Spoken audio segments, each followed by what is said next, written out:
So here the Warriors have now won their first 7 games this postseason by an average of 15.1 points per game. It's on pace to be the best in a single postseason in NBA history. And no surprise, each of the previous 5 highest totals went on to win the finals. You heard Chauncey say this is the best team of the ones he's seen recently. And recapping here, game 1, Steph made Rudy Gobert look foolish. Couple of crossovers, the lay-in. Curry now gets Gobert to bite twice. Warriors win game 1, 106-94 the final. Game 2, Draymond, steal ahead. Iggy behind the back to Durant. Everybody gets a touch.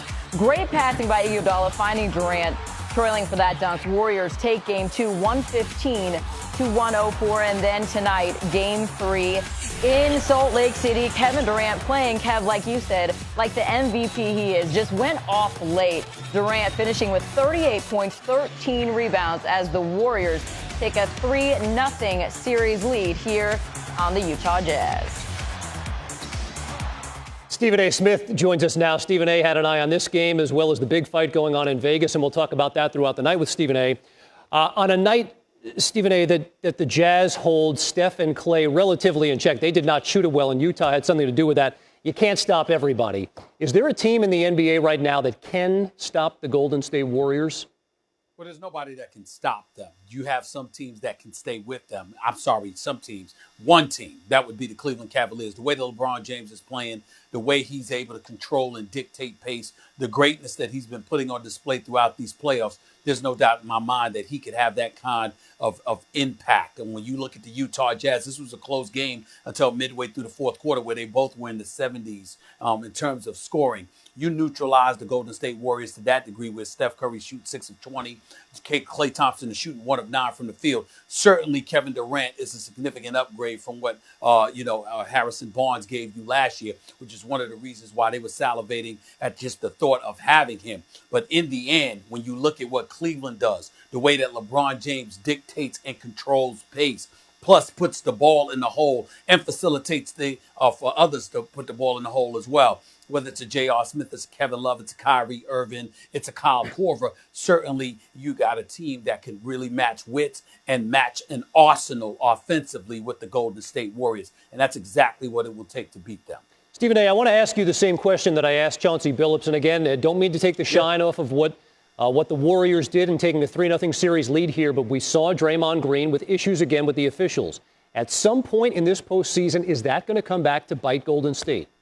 Well, it potentially can. If he finds himself pulling a Kelly Oubre and getting himself ejected for a particular game, it could definitely cost him. Getting himself suspended for a particular game, it can definitely cost him. Now, it was the accumulation of flagrant fouls that ultimately doomed him for Game 5 of last year's NBA Finals. But as Kelly Oubre at the Washington Wizards showed just the other night, one stupid, idiotic move can end up costing you a particular game because you could end up getting yourself suspended. And it's something that Draymond Green simply has to watch out for. I've spoken to him about it. Contemporary has spoken to him about it. Other pundits have spoken to him about it. Teammates and coaches have spoken to him about it. At some point in time, he's going to have to recognize his importance. And if you wanted a piece of advice, I've got a perfect piece of advice you can give Draymond Green to sort of alleviate these concerns. Take highlights of last year's Game 5 when the Golden State Warriors were up 3-1 and could have easily closed out this situation in the NBA Finals and captured a second consecutive NBA crown.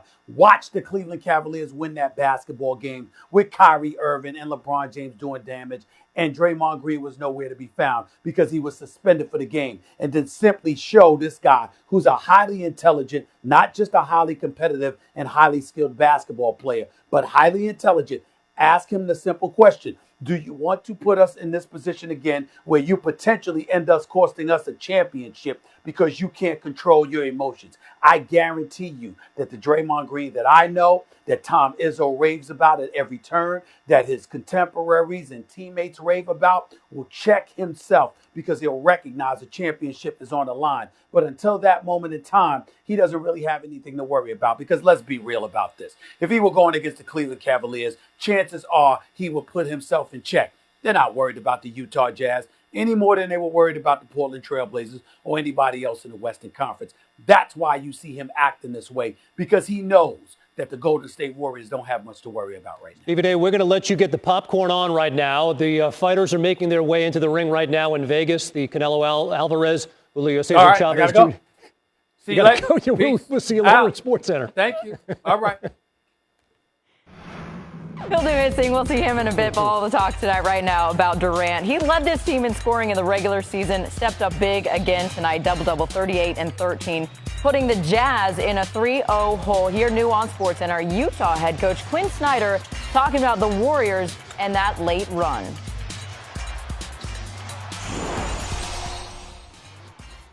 You can search for answers, and often the answers were right in front of our bench, and those were two great players. And that's not to concede anything. You know, I don't think that was our mindset, but it's just what happened. And you keep grinding. They don't make those shots all the time, but they make them a lot of times. And that's, again, why they're who they are, and that's why this team is such a good team and so difficult to beat.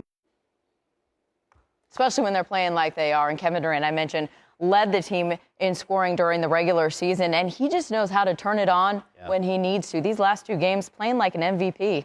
Utah playing without George Hill. And again, what's lost in all this is that the Jazz have played pretty well. I mean, they were in Game 2. They were in Game 3 tonight, and it's just got to be decimating when you look at the stat sheet at the end of the game and you see that you held Klay Thompson and Steph Curry to 7 of 29 shooting, and you still lose by double digits. Here they are in a 3-0 hole. No team in NBA history has climbed out of that.